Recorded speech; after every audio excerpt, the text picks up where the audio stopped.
ഇബാദത്തുകളുടെയും പ്രാർത്ഥനകളുടെയും മാസമാകേണ്ട റമദാൻ വലിയ ശബ്ദത്തിലുള്ള പ്രസംഗങ്ങളുടെ മാസമായി തീർന്ന ദുരന്തം നമ്മളുടെ മുമ്പിലുണ്ട്. വളരെ ചെറിയ ശബ്ദത്തിലുള്ള പ്രാർത്ഥനകൾ കൊണ്ട് ഇവിടെ നമുക്ക് ചർച്ച ചെയ്യാനുള്ള വിഷയത്തിന്റെ വളരെ മൗലികമായ ചില ആലോചനകളിലേക്ക് നിങ്ങളെ കൊണ്ടുപോകാനാണ് ഇൻഷാ അല്ലാഹ് ഞാൻ ഉദ്ദേശിക്കുന്നത്. നമ്മുടെ ജീവിതത്തിന്റെ സ്വകാര്യവും പരസ്യവുമായ സർവമേഖലകളും സർവശ്വാസവും നിയന്ത്രിക്കപ്പെടേണ്ട ഒരു ആലോചനയാണ് യൗമുൽ ഹിസാബ് എന്ന ആലോചന.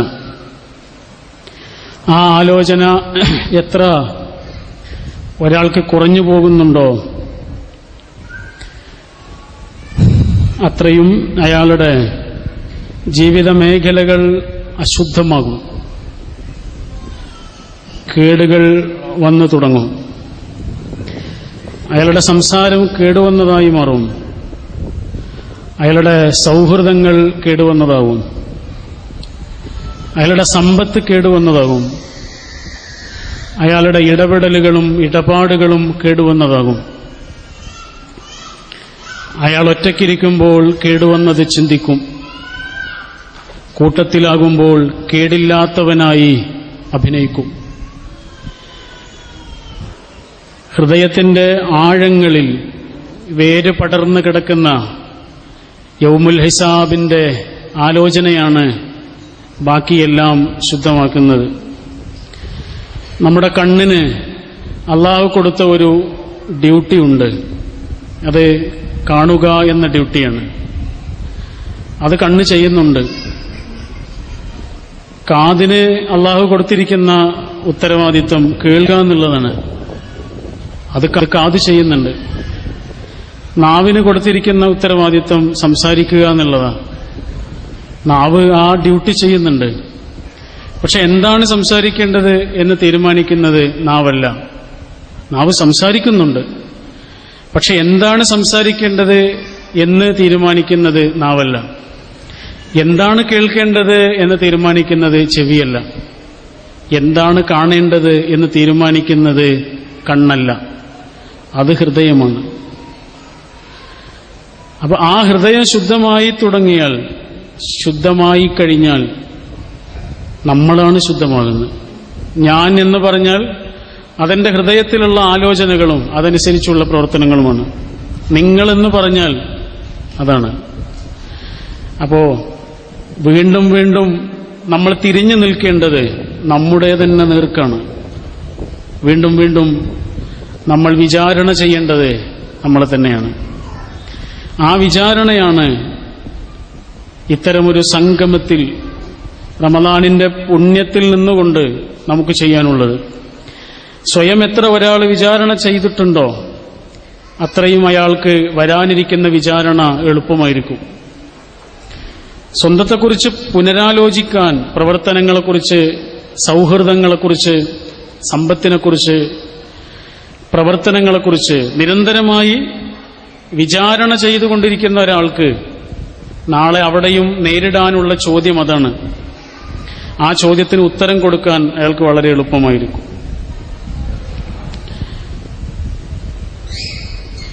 നോമ്പുകാലത്തിന്റെ ഒരു പ്രത്യേകത ഒരു തിരിച്ചുപോക്കിനെ കുറിച്ച് ആലോചിക്കുന്നുണ്ട് എന്നുള്ളതാണ്, നമ്മളെ ആലോചിപ്പിക്കുന്നുണ്ട് എന്നുള്ളതാണ്. കാരണം നമ്മൾക്ക് ഏറ്റവും പ്രധാനമെന്ന് തോന്നിയ ഒരുപാട് സംഗതികളുണ്ട്. അതൊക്കെയാണ് റമദാനിൽ നമ്മൾ നിയന്ത്രിക്കുന്നത്. ഭക്ഷണമില്ലാത്ത ഒരു ജീവിതത്തെക്കുറിച്ച് നമുക്ക് കഴിഞ്ഞ 11 മാസം ആലോചിക്കാൻ പോലും കഴിയില്ലായിരുന്നു. പക്ഷെ ഭക്ഷണമില്ലാതെ ജീവിക്കാൻ കഴിയും എന്ന് നമുക്ക് മനസ്സിലായി. എന്ന് പറഞ്ഞാൽ ഭക്ഷണം അല്ല വലുത് എന്ന് നമുക്ക് മനസ്സിലായി. വെള്ളമില്ലാതെ, ജലപാനമില്ലാതെ എങ്ങനെ ജീവിക്കാൻ കഴിയും എന്ന് നമുക്കിപ്പോൾ മനസ്സിലായി. അതാണ് നോമ്പ്. തൊട്ട് മുമ്പിൽ തെളിർജലമുണ്ടെങ്കിലും, നല്ല തണുത്ത കുടിനീര് ഉണ്ടെങ്കിലും നമുക്കത് വേണ്ടാന്ന് വെക്കാൻ കഴിയുന്നത് വെള്ളമല്ല വലുത് എന്ന് നമുക്ക് മനസ്സിലാകുന്നുണ്ടാണ്. നമ്മുടെ മനസ്സിന്റെ ഒരുപാട് ആഗ്രഹങ്ങൾ, മോഹങ്ങൾ, ശരീരത്തിന്റെ ആവശ്യങ്ങൾ, ഇങ്ങനെ കുറെ സംഗതിയുണ്ട്. ഇതൊക്കെയാണ് വലുത് എന്ന് വിചാരിക്കാറുണ്ട് പലപ്പോഴും. പക്ഷെ അതൊന്നും വലുതല്ല എന്ന് നമുക്ക് മനസ്സിലാകുന്നത് നോമ്പുകാലത്താണ്. അതിനേക്കാളൊക്കെ പ്രധാനം നിങ്ങൾ ആലോചിച്ച് നോക്കൂ, ജോലി, വീട്, കുടുംബം. എത്ര പ്രധാനമാണ്, എത്ര സമയം നമ്മൾ അതിനുവേണ്ടി ചെലവഴിക്കുന്നുണ്ട്. വീട്, കുടുംബം എന്ന് പറഞ്ഞാൽ ജീവിതമാണ്. ജോലി എന്ന് പറഞ്ഞാൽ ജീവിക്കാനുള്ളതാണ്. ജോലി എന്ന് പറഞ്ഞാൽ ജീവിക്കാനുള്ളതാണ്. വീട്, കുടുംബം എന്ന് പറഞ്ഞാൽ ജീവിതമാണ്. ഇത് മൂന്നും നിർത്തിവെക്കാനാണ് എത്തിക്കാഫിരിക്കുന്ന ഒരാളോട് അല്ലാഹു പറയുന്നത്. അപ്പൊ ഏറ്റവും വലുത് എന്ന് തോന്നുന്ന സംഗതികളെ വരെ തൽക്കാലത്തേക്ക് അവിടെ നിർത്തിവെച്ച് ഒന്ന് ചെന്നു നോക്കുക പോലും ചെയ്യാതെ പള്ളിമൂലയിൽ സർവ ഭൗതിക ബന്ധങ്ങളും സ്വിച്ച് ഓഫ് ചെയ്തുകൊണ്ട് ഒരാൾ ഇരിക്കുന്ന ഒരു രംഗം ആലോചിച്ച് നോക്കൂ. ഒരു തിരിച്ചുപോക്കിനെ കുറിച്ച് ആലോചിപ്പിക്കുന്നുണ്ട് റമദാൻ. ഒരു തിരിച്ചുപോക്കിനെ കുറിച്ച് നിരന്തരമായി ഓർമ്മപ്പെടുത്തുന്നുണ്ട് റമദാൻ. ഞാനൊരു ചെറിയ സംഭവം പറഞ്ഞുകൊണ്ട് തുടങ്ങാം. ആമിർ ബിൻ അബ്ദില്ല എന്ന വളരെ പ്രശസ്തനായ ഒരു മഹാപണ്ഡിതനുണ്ട് ഇസ്ലാമിക ചരിത്രത്തിൽ. അദ്ദേഹം സഹാബികളുടെ കൂടെ ജീവിച്ച ഒരാളാണ്. സഹാബിയല്ല, സഹാബികളിൽ പലരും അദ്ദേഹത്തിന്റെ ഗുരുനാഥന്മാരാണ്. ആമിർ ബിൻ അബ്ദില്ല. നിങ്ങൾ ആ പേര് ഓർമ്മിച്ചു വെക്കണം. കാരണം ഓർമ്മിച്ചു വെക്കേണ്ട ഒരു പേരാണത്. ആമിർ ബിൻ അബ്ദില്ല വിശ്രുതനായൊരു പണ്ഡിതനാണ്. അങ്ങേയറ്റത്തെ തഖ്വയുള്ളൊരു പണ്ഡിതനാണ്. ഭൗതിക ജീവിതം സ്വാധീനിക്കാത്ത ഒരു സത്യവിശ്വാസിയാണ്. ഭൗതിക ജീവിതത്തിന്റെ സ്വാധീനത്തിൽ നിന്ന് രക്ഷപ്പെടാൻ കഴിയാന്ന് പറഞ്ഞാൽ ഈ ലോകത്തെ ഏറ്റവും വലിയ ഭാഗ്യമാണത്. നമ്മളെ നിരന്തരമായി മോഹിപ്പിക്കുന്നുണ്ട് ദുനിയാവ്. ആ ദുനിയാവിന്റെ മോഹിപ്പിക്കലിൽ നിന്നൊരാൾക്ക് രക്ഷപ്പെടാൻ കഴിഞ്ഞാൽ, എത്ര വലിയ മോഹങ്ങളെയും പുറങ്കാലുകൊണ്ട് തട്ടിത്തെറിപ്പിക്കാൻ ഒരാൾക്ക് കഴിഞ്ഞാൽ ഭാഗ്യവാനാണ് അയാൾ.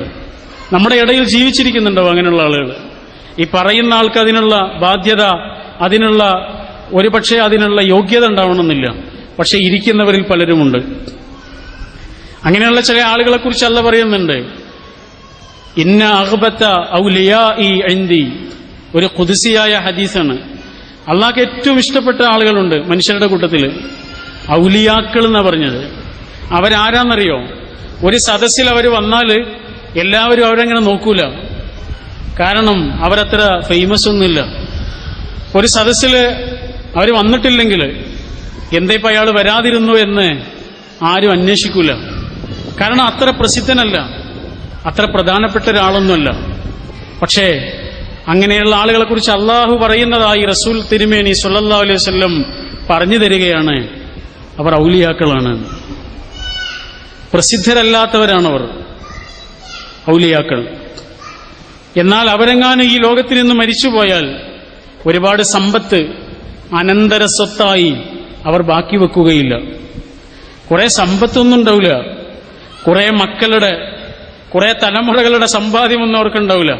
പക്ഷേ നിറഞ്ഞ ഇബാദത്തുകളുടെ സമ്പാദ്യവുമായി അള്ളാഹുവിന്റെ അടുത്തേക്ക് പോകുന്നവരാണവർ.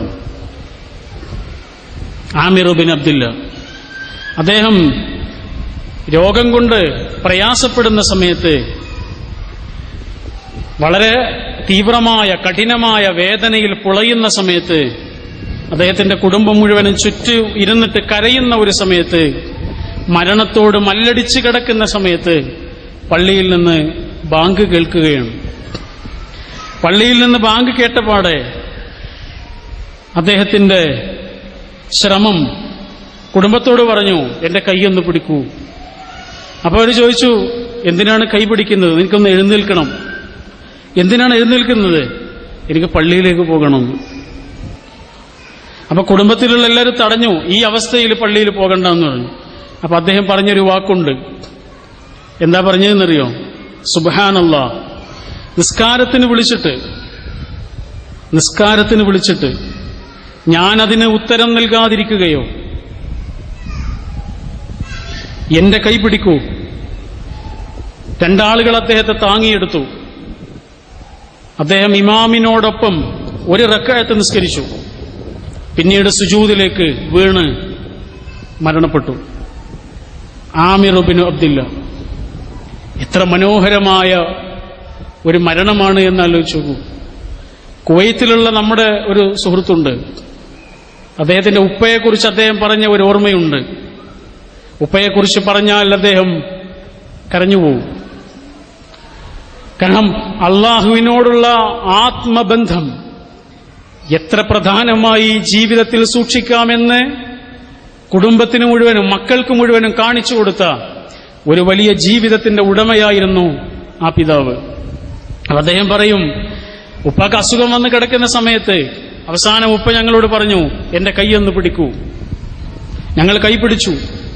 ഉപ്പ മെല്ലെ ഇരുന്നു. എന്നിട്ട് ഉറക്കെ ലാ ഇലാഹ ഇല്ലല്ലാ എന്ന് പറഞ്ഞു. അവസാനത്തെ വചനമായിരുന്നു അത്. ഉപ്പ മരിച്ചു വീണു. ഉപ്പ എപ്പോഴും ഞങ്ങളോട് പറയാറുണ്ടായിരുന്നു, എനിക്കങ്ങനെ മരിക്കണമെന്ന്. എനിക്ക് ലാ ഇലാഹ ഇല്ലല്ലാ എന്ന് ഉറക്കെ പറഞ്ഞുകൊണ്ട് ഈ ലോകത്തിൽ നിന്ന് വിട പറയണമെന്ന് ഞങ്ങളുടെ പ്രിയങ്കരനായ ഉപ്പ പറയാറുണ്ടായിരുന്നു. ആ സ്വപ്നമാണ് സാക്ഷാത്കരിക്കപ്പെട്ടത്. ഉർവത്ത് ബിൻ സുബൈർ എന്ന വിശ്രുതനായൊരു പണ്ഡിതനെ കുറിച്ച് നിങ്ങൾ കേട്ടിട്ടുണ്ടാവും. അദ്ദേഹവും സ്വഹാബികളുടെ കൂടെ ജീവിച്ച ആളാണ്. ആയിഷ റളിയല്ലാഹു അൻഹയുടെ അനുജത്തി അസ്മാ റളിയല്ലാഹു അൻഹയുടെ മകനാണ്. അബ്ദുല്ലാഹിബ്നു സുബൈർ ഇബ്നുൽ അവ്വാം റളിയല്ലാഹു അൻഹുവിന്റെ മകനാണ്. ഉർവത്ത് ബിൻ സുബൈർ ജീവിതത്തിൽ എന്നും പ്രാർത്ഥിച്ചിരുന്നത് എനിക്ക് സുജൂദിൽ കിടന്ന് മരിക്കണമെന്നായിരുന്നു. അദ്ദേഹത്തിന്റെ പ്രാർത്ഥനയായിരുന്നു അത്. നോമ്പുകാരനായിരിക്കെ സുജൂദിൽ കിടന്ന് മരിക്കണം, അതാണ് പ്രാർത്ഥന. നോമ്പുകാരനായിരിക്കെ സുജൂദിൽ കിടന്ന് മരിക്കണം. നോമ്പുകാരനായിരിക്കെ സുജൂദിൽ കിടന്നുകൊണ്ടാണ് അദ്ദേഹം മരിച്ചത്. എത്ര ഹൃദ്യമായ മരണമാണ് എന്നാലോചിച്ച് നോക്കൂ നിങ്ങൾ. ശരി, ഈ വ്രതം, നോമ്പുകാലം, അങ്ങനെ ഒരു തിരിച്ചുപോക്കിനെ കുറിച്ചുള്ള ആലോചനയാണ് ജീവിതത്തിൽ നിറച്ചുവെക്കുന്നത്. മരണത്തെക്കുറിച്ചുള്ള ആലോചനയുടെ ഏറ്റവും പ്രധാനപ്പെട്ട ഒരു റിസൾട്ട് എന്താണ് എന്ന് വെച്ചാൽ, ജീവിതത്തെക്കുറിച്ചുള്ള അമിതമായ ഉത്കണ്ഠകളിൽ നിന്ന്, അമിതമായ ആശങ്കകളിൽ നിന്ന്, ടെൻഷനിൽ നിന്ന് നമ്മൾക്കതൊരു മോചനമാകുന്നു എന്നുള്ളത്.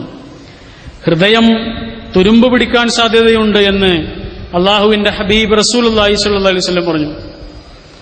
ഹൃദയം ഇരുമ്പ് തുരുമ്പ് പിടിക്കുന്നത് പോലെ ഹൃദയത്തിനൊരു തുരുമ്പ് വരാൻ സാധ്യതയുണ്ട്. അപ്പൊ സ്വഹാബികൾ ചോദിച്ചു, വമാ ജലാഉഹാ യാ റസൂലല്ലാഹ്, എന്താണ് റസൂലേ അതിനുള്ള മരുന്ന്? അള്ളാഹുവിന്റെ റസൂൽ സ്വല്ലല്ലാഹു അലൈഹി വസല്ലം പറഞ്ഞു കൊടുത്ത രണ്ട് മരുന്നുകളുണ്ട്. ഏതാണ് ആ രണ്ട് മരുന്നുകൾ? ഒന്ന് കസ്റത്തു ദിക്രിൽ മൗത്ത്, കസ്റത്തു ദിക്രിൽ മൗത്ത്, മരണത്തെക്കുറിച്ച് നല്ലോണം ആലോചിക്കുക. അതെന്താ അങ്ങനെ? ഹൃദയം ഉണരാനുള്ള വഴിയാണ് മരണത്തെക്കുറിച്ച് ആലോചിക്കുക. മരണത്തെക്കുറിച്ച് ആലോചിക്കുന്ന ഒരാളുടെ ഹൃദയത്തില് രോഗങ്ങൾ പിടിപെടുകയില്ല.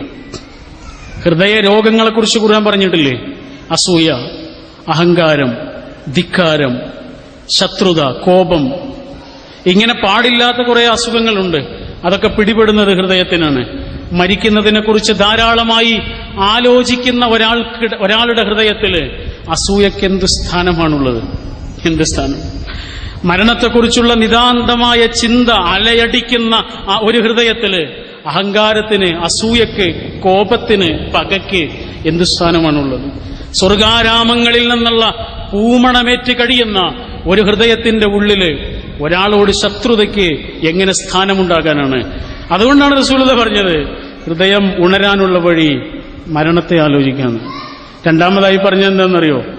തിലാവത്ത് അൽ ഖുർആൻ, ധാരാളമായി ഖുർആനുമായുള്ള ഒരു ആത്മബന്ധമുണ്ടാക്കുക. വായിച്ചു പോകലെന്നുള്ളത് ഖുർആനുമായുള്ള ഒരു ആത്മസൗഹൃദമാണത്. ഖുർആനുമായി നമ്മളൊരു കുറച്ചു കാലം അകന്നു നിന്നാൽ അറിയാം, നമ്മുടെ ഹൃദയം വല്ലാതെ ഡ്രൈ ആയി പോകും. വല്ലാതെ ഡ്രൈ ആയിട്ട് ഉണങ്ങിപ്പോവും. ഉള്ളിലൊരു വേനൽക്കാലമായിരിക്കും. എന്നാൽ ഖുർആനുമായുള്ള നിരന്തരമായ ബന്ധമുള്ള ഒരാളുടെ ഉള്ളിൽ ഒരു മഴക്കാലം പെയ്തുകൊണ്ടിരിക്കുന്നുണ്ടാവും. ജീവിതത്തിൽ അയാൾക്ക് ഉത്തരങ്ങൾ കിട്ടും, ആശങ്കകൾ ഉണ്ടാവില്ല. ഹൃദയത്തിന് പിടിപെടാവുന്ന രോഗങ്ങളിൽ നിന്ന് അയാൾ മോചിതനാവുകയും ചെയ്യും. ഒരാൾക്കും അയാള് ആരെങ്കിലും വിചാരിക്കുന്ന വഴിയിലൂടെ തെളിച്ചു കൊണ്ടുപോകാൻ കഴിയില്ല. തിരിഞ്ഞു നിന്ന് ചോദ്യങ്ങൾ ചോദിക്കും. ഖുർആൻ പഠിച്ചവൻ. അല്ലാത്തവനെന്ത് ചോദ്യം?